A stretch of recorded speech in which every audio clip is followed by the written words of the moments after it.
President Joe Biden. Here we go. All right, the good stuff. Let's see what Joseph has to say.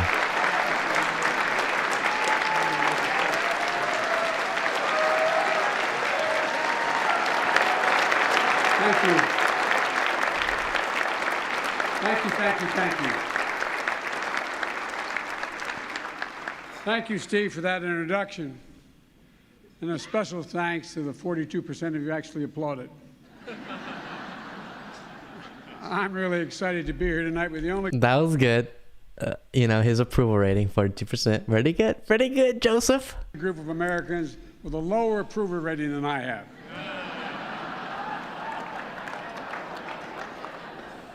That's hard to say after what we just saw.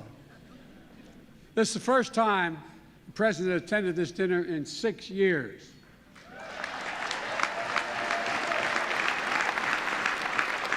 It's understandable. We had a horrible plague, followed by 2 years of COVID.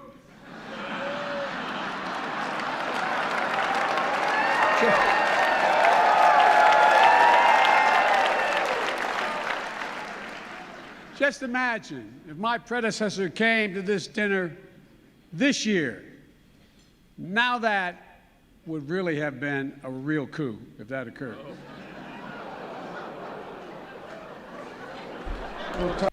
So, let's practice those jokes before we go out, Joey. All right. He was reading it. Now that would have been a real coup.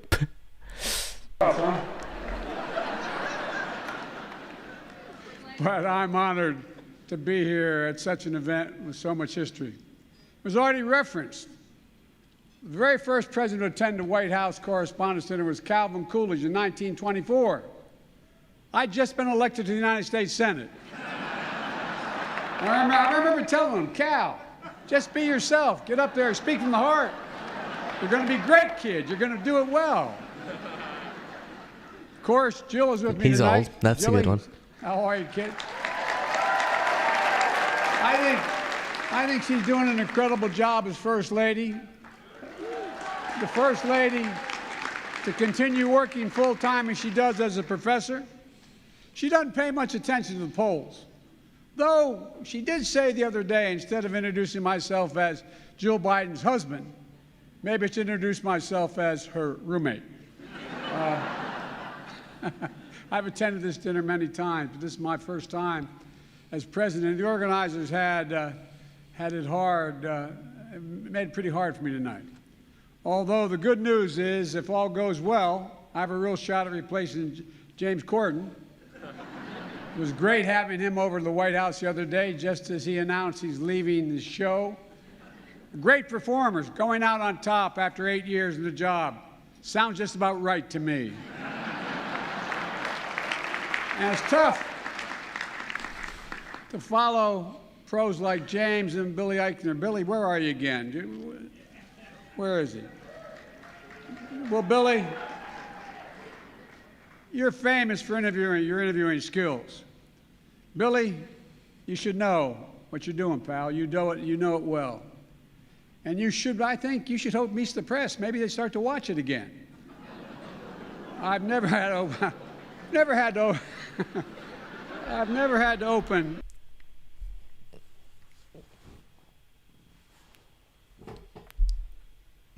He barely got that one out. I think he said maybe you should host Meet the Press, but then it was like, host Meet Press. I'll never be invited to meet the press again. Anyway, never have to open before Trevor Noah. Trevor's great. When I was elected, he did a show and he called me America's new dad. Let me tell you something, pal. I'm flattered anybody would call me a new anything. You're my guy. And folks, it's been a tough few years for the country. I love Trevor Noah. One reason why it's great to be here again. Everyone at the White House is so excited. I told my grandkids and Pete Buttigieg they could stay up late and watch this show tonight. Yes, that was good. Tonight, we come here to answer a very important question in everybody's mind. Why in the hell are we still doing this? I know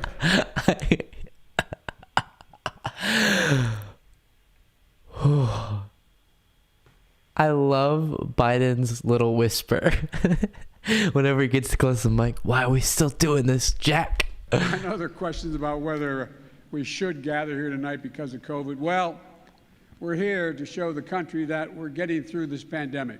Plus, everyone had to prove they were fully vaccinated and boosted. So if you're at home watching this and you're wondering how to do that, just contact your favorite Fox News reporter. They're all here, vaccinated and boosted, all of them.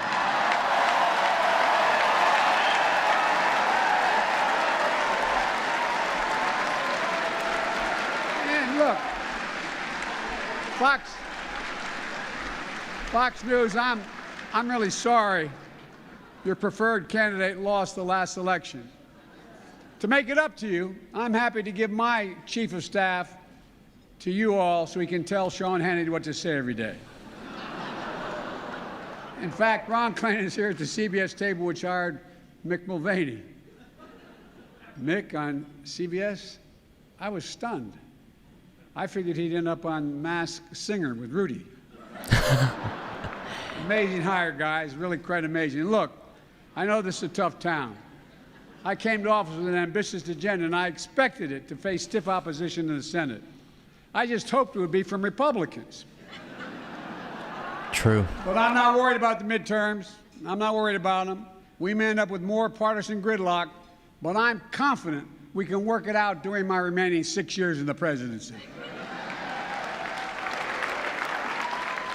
And folks, I'm not really here to roast the GOP. That's not my style. Besides, there's nothing I can say about the GOP that Kevin McCarthy hasn't already put on tape. Oh, You know, that was good. at the same time, a lot of people say, Why is Biden's tie like that?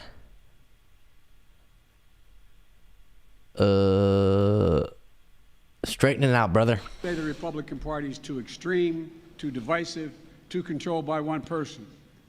They say that's not your father's Republican Party. Ronald Reagan said, Mr. Gorbachev, tear this wall down. Today's Republicans say, tear down Mickey Mouse's house. And pretty soon they'll be storming Cinderella's castle, you can be sure of it. But Republicans seem to support one fella, some guy named Brandon. He's having a really good year, and I'm kind of happy for him.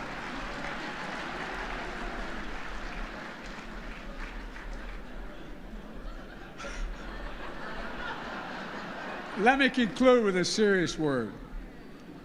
We live in serious times. We're coming through a devastating pandemic, and we have to stay vigilant. I know Kamala wanted to be here, for example. Thankfully, she's doing well. You should all know she sends her best.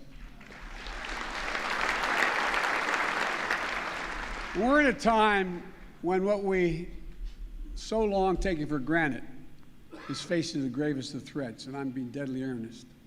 Overseas, the liberal world order that laid the foundation for global peace, stability, and prosperity since World War II is genuinely, seriously under assault. Oh gosh, he said liberal world order. What he means by that is, the term world order has a academic meaning, which is, the central force that kind of is in charge in the world, which liberalism became. And by liberalism, I mean, liberal democracies and the emphasis on individual rights and all that type of stuff. But then this conspiracy theory of a new world order where elite of people are controlling everything, and a lot of times it's like Jewish people and blah, blah, blah. People also use that term. So whenever Joe Biden says the phrase world order, people think that he's like, exposing that there's actually this elite group controlling the whole world. But all he means is, pre the dominance of liberal democracies being the driving kind of leaders in the world, there was a different world order. The order of the world was different. And now there's been one since then, and it's being threatened by Russia's actions. But then conspiracy theorists take that in weird ways. And at home, A poison is running through our democracy. Of all this taking place with disinformation massively on the rise, where the truth is buried by lies and the lies live on as truth. What's clear, and I mean this from the bottom of my heart, that you, the free press, matter more than you ever did in the last century. No, I really mean it. I've always believed that good journalism holds up a mirror to ourselves to reflect on the good, the bad, and the true. Tonight, I want to congratulate the awardees and the scholarship winners who carry on that sacred tradition.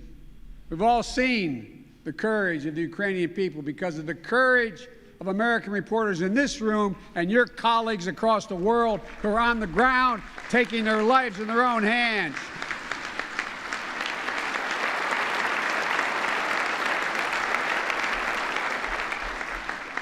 And although it's not Ukraine, it's Russia, Mom, I'd like to meet you and Dad to talk about your son. We just saw a heartbreaking video.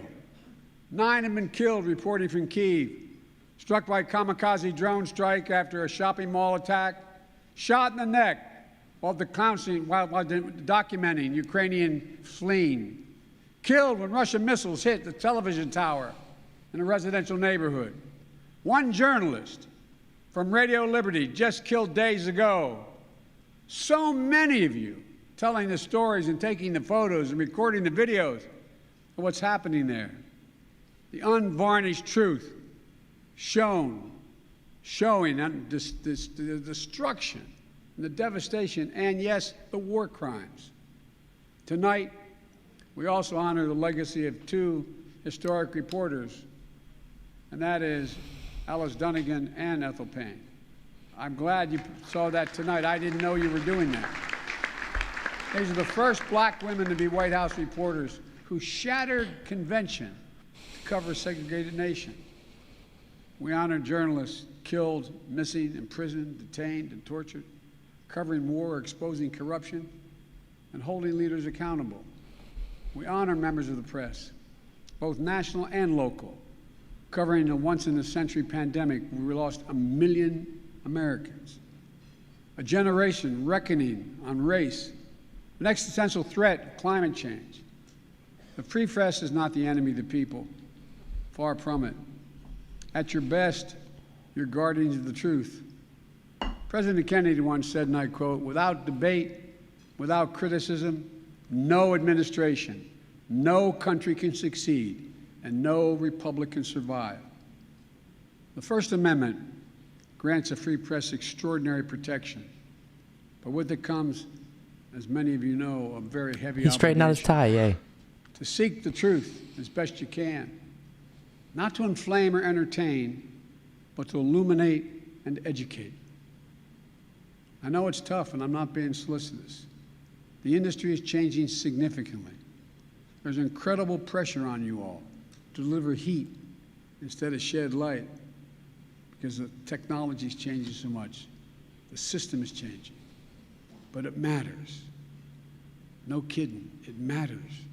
The truth matters. American democracy is not a reality show. It's not a reality show.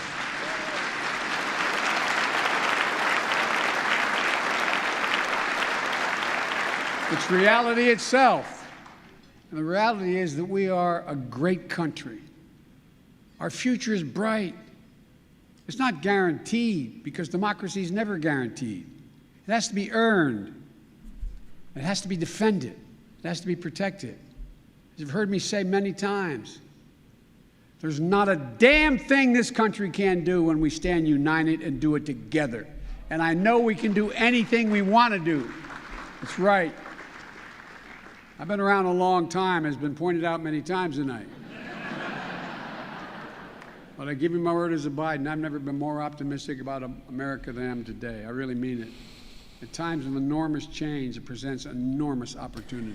So I'm also really optimistic because I'm an optimistic person, and I think the upcoming generation is super progressive and stuff like that. But more optimistic today than ever. For despite all the crises, all the partisanship, all the shouting and showmanship. I really know this, and you know it too. We are a great nation because we're basically a good people. And here in America, good journalism, some of us, good satire about our leaders, about our society, is quintessentially an American thing. It demonstrates the power of our example. And I honest to God believe it reveals our soul, the soul of our nation. And that's what I'd like to toast tonight. If I may.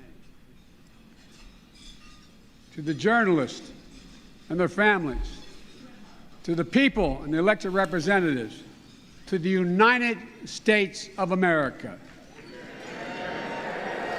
Cheers. By the way, Madeleine Albright was right.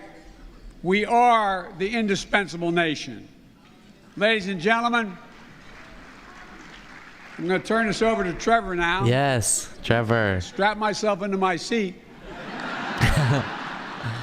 And Trevor, the really good news is, now you get to roast the President of the United States. And unlike in Moscow, you won't go to jail. Podium is yours.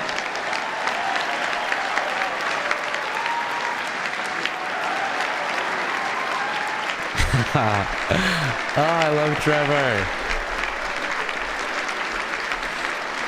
That was good. I like that from Biden. Little jokes, a little serious. Aww.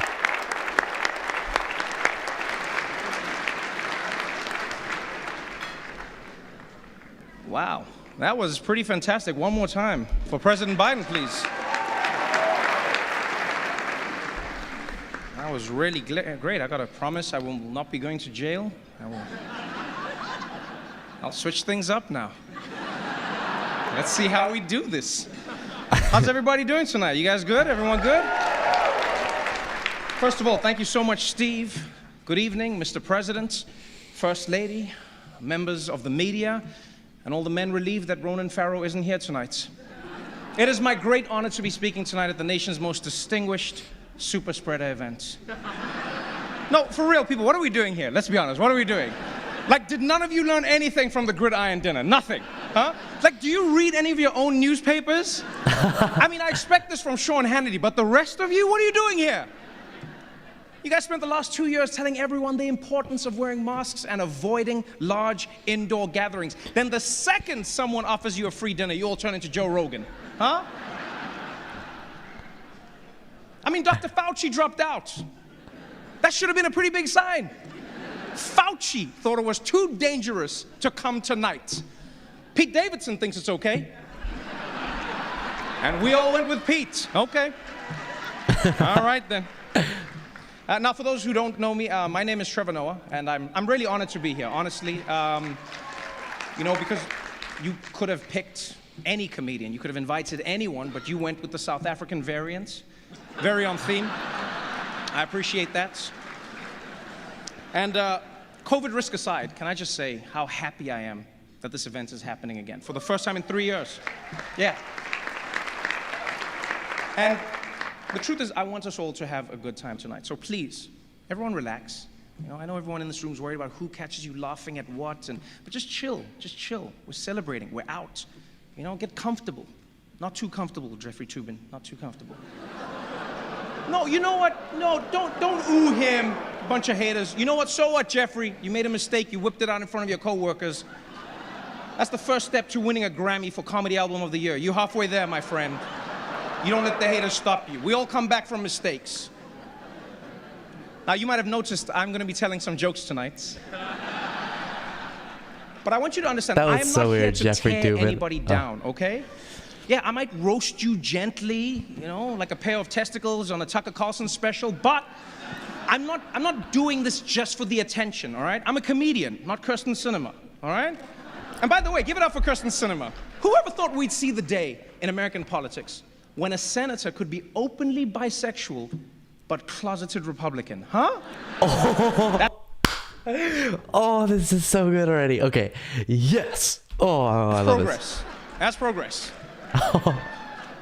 And yes, I know a lot of you are worried, and yes, it is risky making jokes these days, you know? I mean, we all saw what happened at the Oscars.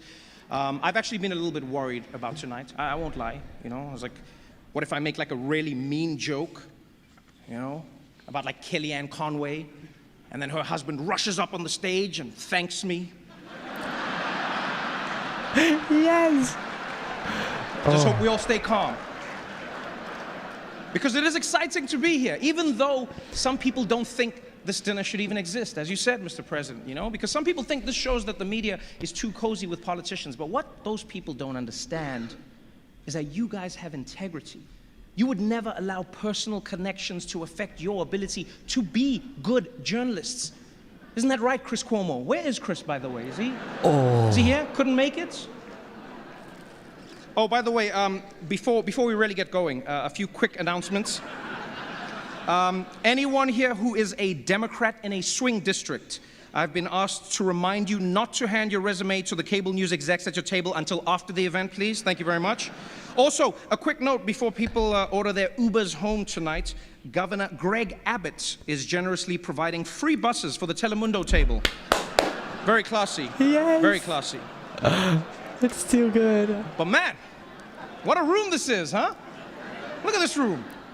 Everyone is here tonight. We've got politicians, huh? We've got the media, we've got celebrities, basically anyone who's been to Jeffrey Epstein's island. This is an exclusive event. In fact, coming in, I heard Meghan McCain telling the bouncer, "Do you know who my father was?" And they were like, "You have a ticket, you can just come in." But she insisted on telling them who her father was anyway. This is so good. And I'll tell you, as somebody coming from Africa, I mean, I've just got to say, this is so exciting, you know, to be at this swanky party full of Washington's most powerful people. You know, it's not as exciting as Madison Cawthorn made it sound, but still very sexy. Very, very sexy. Many big names here tonight. Yeah, one of my favorites, Ron DeSantis, is here. Yeah. Oh, man, I'm actually surprised that he found the time. You know, he's been so busy trying to outmaneuver Trump for 2024. I see you, Ron. I see you, Flair.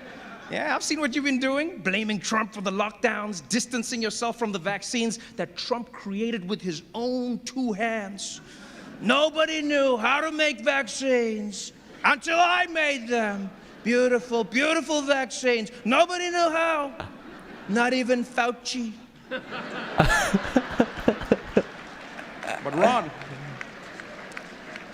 Ron is playing it coy, man. He won't even tell people if he got the booster, yeah? Or as they say in Florida, don't ask, don't tell. Am I right? I see you, Ron. You see, what I like about Ron DeSantis is like, if Trump was the original Terminator, DeSantis is like the T-1000. You know, you're smarter than him. You're slicker than him. You can walk down ramps. Yeah. Because you see, no, Trump said he won the election, but everyone was just able to look at the numbers and see that he was wrong. That's why Ron DeSantis is one step ahead. First, you ban the math textbooks, then nobody knows how to count the votes. Boom! My man! Ha ha ha! What a room! Are you kidding me? The great chef Jose Andres is joining us here tonight. Give it up for him, people. My good friend in the room. Whenever there's a disaster anywhere in the world, Chef Jose is there. Which I guess is why he's sitting at the CNN table tonight. Now, of course, the real reason that it's such an honor to be here tonight is that we all get to be in the same room as the most powerful man in the United States. So let's give it up for Joe Manchin, everybody. Where is he? Is he there? Good to see you, sir. Good to see you. Oh. No, for real, Mr. President. Thank you for being here. Thank you for having me here. You know, I was a little confused about why me. But then I was told that you get your highest approval ratings when a biracial African guy is standing next to you, so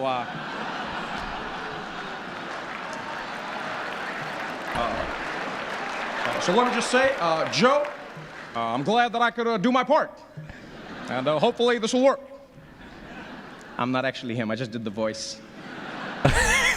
More importantly, First Lady Dr. Jill Biden is here, everybody. Give it up for her. You know, interesting fact, even as First Lady, Dr. Biden continued her teaching career. Yeah, the first time a presidential spouse has ever done so. Ever. Congratulations. Now, you might think it's because she loves teaching so much, but it's actually because she's still paying off her student debt. I'm sorry about that, Jill. Yeah, I guess you should have voted for Bernie.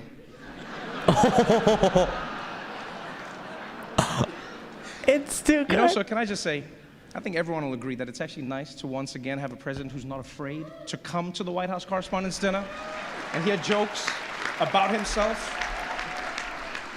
I'll be honest. If you didn't come, I totally would have understood. Yeah, because these people have been so hard on you, which I don't get. I really don't.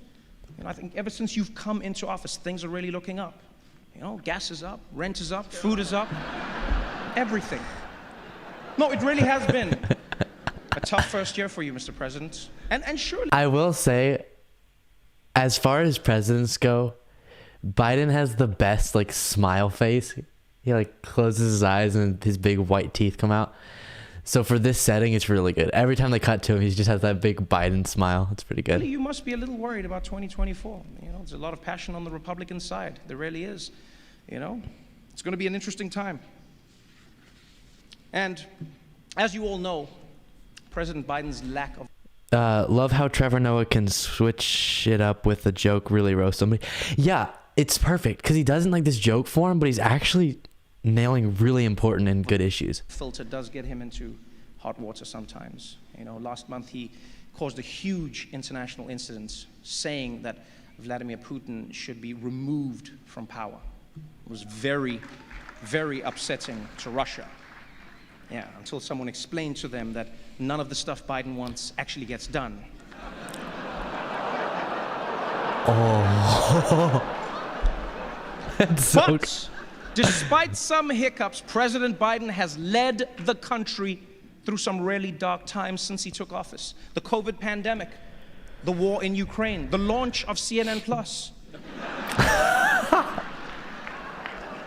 And don't forget, he's also had some major legislative successes. In his first year in office, I might add. He got a bipartisan infrastructure bill passed that would do everything from fixing America's roads and bridges to modernizing school buses, which Matt Gaetz' girlfriend is very excited about. Don't boo love! Not to mention, no president in my memory has given more marginalized groups opportunities. I'm talking about women, the LGBTQ community, the Taliban, the list goes on and on. And I know, Mr. President, that the left is super upset at you, but I think that they should be happy to know that you just recently announced that you're proposing a new 20% minimum tax on the super wealthy. And I will say, President Biden, that you were a big man here, a really big man. You could have targeted Donald Trump, but instead you chose to only raise taxes on billionaires. That was big of you. Really nice. Prove me wrong, show me the taxes. So, personally, I think that President Biden could do a better job at taking credit for the things that are going right. Unemployment is currently at 3.6%. Think about that, people. 3.6%, 2% if you don't count the Cuomo family. And I will say, President Biden came into office and he's done well and he's done badly. And in this room, I know there's a lot of mixed reviews. There was a lot of talk about how the president really respects the press. But what has he really done for you guys, huh? Think of all the journalists whose careers have been hurt by the Biden presidency. People like Daniel Dale. He used to be CNN's star fact checker on TV every day, but now there's barely anything to check. Same for Glenn Kessler of the Washington Post. On the way here, I saw him on the street offering 4 Pinocchios for $1. Mr. President, that's on you. And what about Maggie Haberman? For 4 years, it was exclusives, huh? On the Russia investigation, corruption. The president doesn't read his daily briefings, on and on. Now look at her. She spends all day fighting with random people on Twitter like a common political reporter. You've ruined her, Mr. President. Now, of course, President Biden doesn't often have to deal with the media directly. Yes, that task falls to Press Secretary Jen Psaki. Yes. Glad you could make it tonight. Really glad you could make it tonight, Jen. It's nice that you're willing to come over here and risk getting COVID for the 10th time now? Let me ask, how do you keep getting COVID, Jen? Someone asked which Breck. It's Breckenridge, Colorado. Like, your boss hooked us all up with free tests. Does he not have your address? What's going on there? The word on the streets is actually that Jen Psaki is going... I just want to let people watch this and not be butting in with comments, but just so y'all know, I'm looking down right now reading y'all's comments and stuff. Going to MSNBC next month. Yeah. Yeah, apparently just being on C-SPAN, the ratings were too high, and she wanted more of a challenge, you know? Wanted to switch things up. She can't laugh at that. Don't put the camera on her. If it's true, congratulations to Jen on your big career change. But you know, moving to MSNBC is going to be a big switch up for you, because right now your current job is to make the Biden administration look as good as possible, you know, at all costs. Now you're going to be at MSNBC, and you're going to have to, you'll be fine, actually. No, sorry. I don't even know why I apologize. By the way, MSNBC, can I just say you guys are doing great work? You know, I love watching your shows. You know, when Trump was in office, your shows were all about how bad he was. And now that Biden's in office, your shows are all about how bad Trump was. Consistency is important. We appreciate that. We really do. Also, shout out to Joe and Mika. Yeah, I love you guys. Most adorable HR violation in town. I love it. So adorable. What? And that's why we're really here, people. We're here to honor the media. Yeah. So, first and foremost, let's give it up for the White House press pool. Let's give it up for them, please.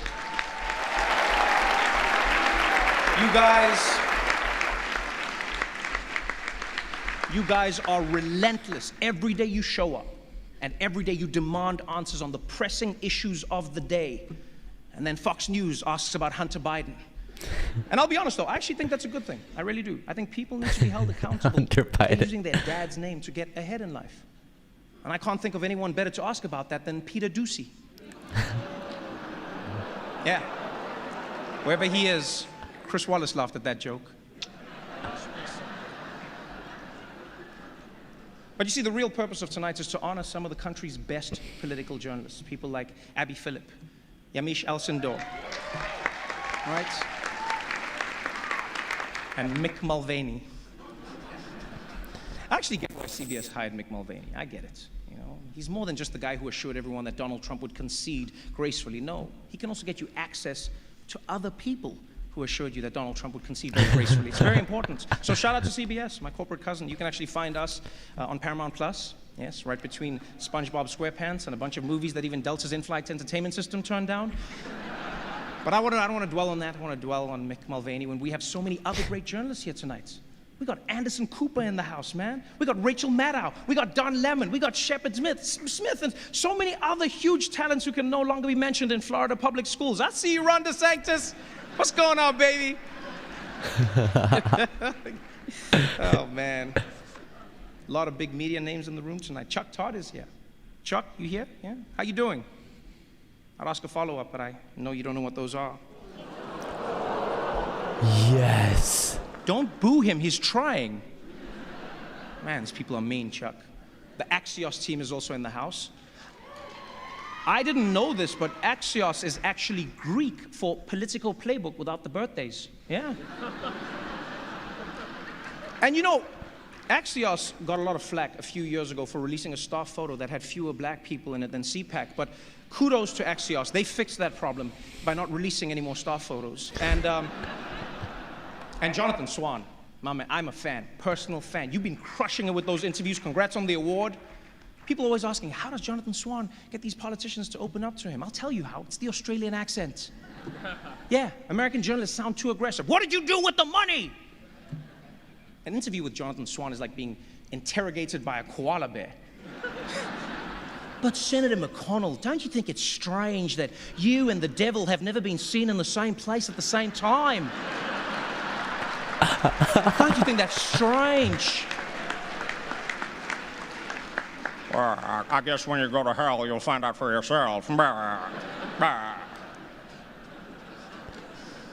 NPR is here tonight, one of my favorites. Congratulations on all the work you do. I love Tiny Desk concerts. I just wish you guys didn't always have to beg for money. You know, maybe you're spending too much on those tote bags. Who designs those? House of Gucci? Why not just ask Ivanka which kids make her stuff? Come on. And how about the New York Times, also here? Man, can I just say, New York Times, I did not realize how much you guys like to party. Yeah, I've seen some of you sneaking off to the bathroom to do things you're not supposed to do tonight. Like post on Twitter. Yeah, I've seen that.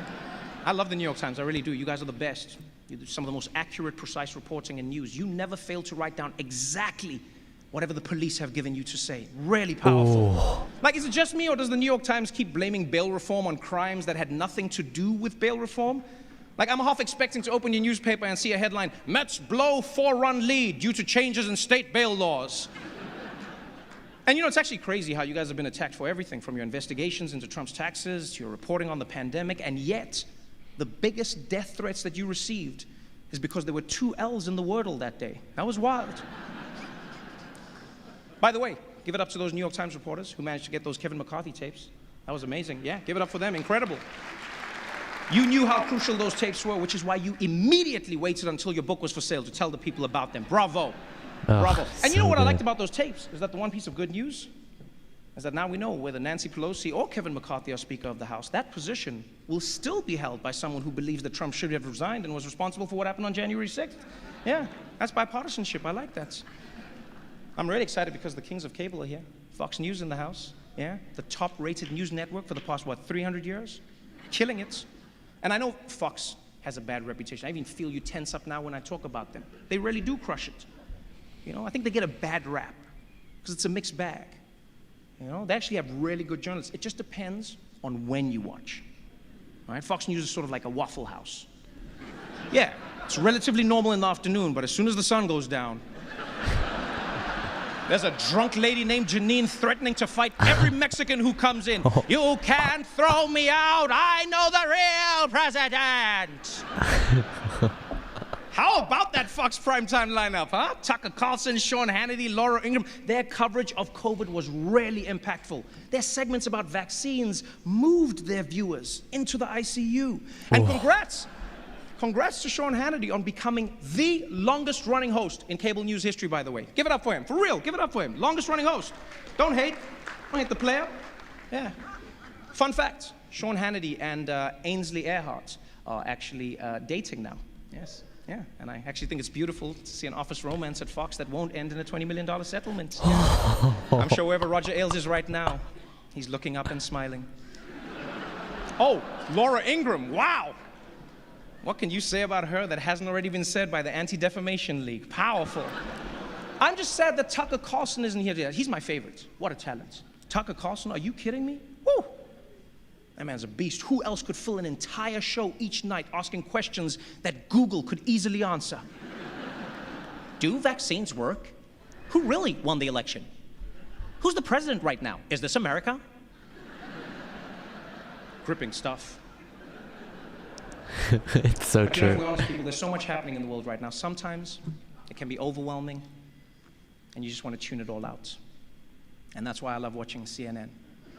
Where's Jeff Zucker, by the way? Also couldn't make it? What's happening over there? Apparently Jeff got fired after he tried to keep his workplace relationship a secret, which is weird because if he really didn't want anyone to know about it, he could have just made a show about it on CNN Plus. I know, it's so sad. CNN Plus, gone, but forgotten.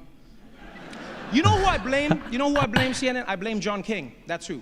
Yeah, John, your magic wall can predict how every person in the country is going to vote in every county, but it couldn't give you a heads up that nobody wanted more CNN?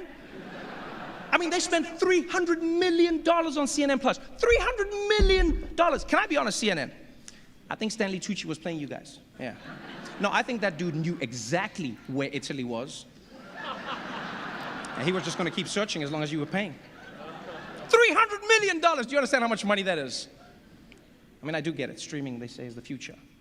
You know, as the old saying goes, you got to spend money to make sure that Chris Cuomo doesn't get into wrongful termination lawsuits. And that's not the only big change going on at CNN. They just brought on Chris Licht, yeah, my man over there, Chris, as the new head of news. Oof. His first order of business, hire a guy who knows how to turn off the breaking news banner. Yeah. What happened with that? Did they just put it on during the OJ chase and then never figured out how to get rid of it? The news is not always breaking. So good. But this is an interesting time for the media world. You know, as with many industries, the pandemic was a major disruption for journalists. But I also think it helped humanize you, honestly. You know, millions of Americans watched TV anchors reporting from inside their own homes. Meanwhile, reporters in print media were like, we get it, you have homes, way to show off. And we have to face the facts. The media is in a tough position. You did say that, Mr. President. Informing the American public is harder than ever before. You're battling conspiracy theories that the election was stolen by George Soros, that JFK Jr. is still alive, that everyone in this room is a secret pedophile. And that's just what Clarence Thomas's wife believes. It's insane, people. This is truly the golden era of conspiracy theories. That got so silent. Oh, that was good. Whether it's the right wing believing Trump can still win the 2020 election, or the left believing Joe Biden can still win the 2024 election. Thank you, Mr. President. And so as we sit in this room tonight, people, I really hope you all remember what the real purpose of this evening is. Yes, it's fun. Yes, we dress nice. Yes, the people eat, they drink, we have fun. But the reason we're here is to honor and celebrate the Fourth Estate and what you stand for. What you stand for. An additional check and balance that holds power to account and gives voice to those who otherwise wouldn't have one. And like, I'm not just talking about like CNN or Fox or any of the other major organizations. I'm talking about everyone. You know, the young journalists we saw today, you know, intrepid journalists who aren't even in this room in Flint, Michigan, or that daring reporter at the Des Moines Register, or the unflinching local newscaster in El Paso, Texas. Every single one of you, whether you like it or not, is a bastion of democracy.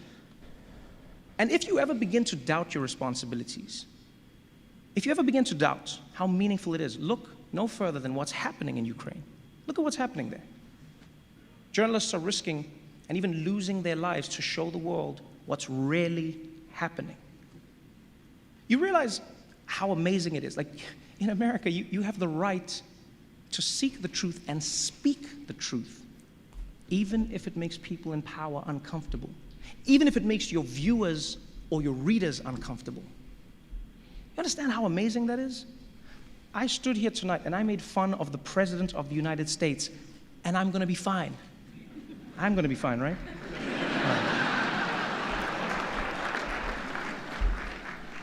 Do you really understand what a blessing it is? Maybe it's happened for so long that it might slip your mind. It's a blessing. In fact, here, ask yourself this question. Honestly, ask yourself this question. If Russian journalists who are losing their livelihoods, as you were talking about, Steve, and their freedom for daring to report on what their own government is doing, if they had the freedom to write any words, to show any... By the way, for any of the patrons who support the show on Patreon, I just uploaded today's bonus show. So each Saturday, for anyone who's not a patron, each Saturday I release a 30-minute to an hour-long bonus show for anyone who goes to patreon.com/Luke Beasley and contributes. The lowest you can contribute is $5 per month, and then you can go up as high as you want. However much you contribute, you get the same content, but you can just put in however much you're able. And yeah, just want to let you know that this week's just got posted. Stories, or to ask any questions, if they had basically what you have, would they be using it in the same way that you do? Ask yourself that question every day, because you have one of the most important roles in the world. Thank you so much for having me. I appreciate you. Please be careful leaving tonight. We all know this administration doesn't handle evacuations well. Good night, everybody. Thank you so much.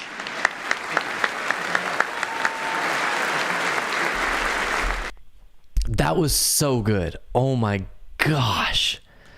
Trevor Noah is so good. Here's why that was uniquely amazing. He hit on all of the very important issues that need to be hit on in a comedic way. And you can tell that it was not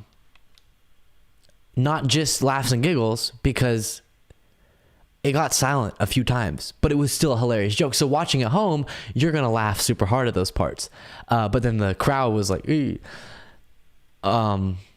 which is amazing, because it successfully was entertaining and highlighted important issues. And the interesting thing about events like this is a lot of people are going to tune in to Trevor Noah's part who don't keep up with politics that much because they like Trevor Noah. They're more, into the, like, they keep up with his show, so they know enough about politics because he talks about politics, but maybe not the nitty gritty. And so they just keep getting reminded on his show and then in this venue about those important issues, which is amazing. And it was all done through a really funny, in a really funny way. There's a fly. Stop, go away. So yeah, that was so good. Amazing.